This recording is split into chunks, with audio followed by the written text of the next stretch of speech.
Alhamdulillah, kita cerita tentang anak Nabi kita Muhammad, suri tauladan kita.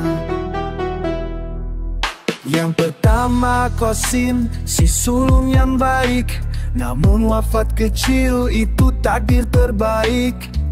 Lalu Zainab, penuh kasih sayang, istri Abu Al-As bin Al-Rabi, hatinya lapang. Sada Ruqayyah, lembut dan sabar, istri Utsman, jiwanya tegas sama dengan Ummu Kulsum, juga bersinar bersama Utsman, hatinya besar.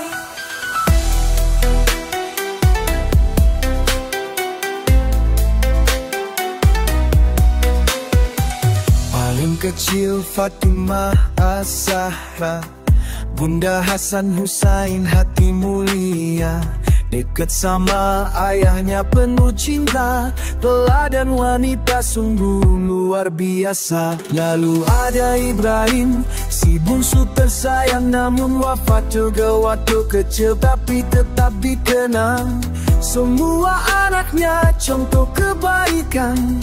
Ikuti jejaknya, raih keberkahan.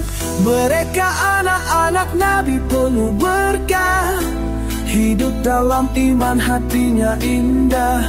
Dari mereka kita bisa belajar tentang cinta, sabar, dan tetap bersinar.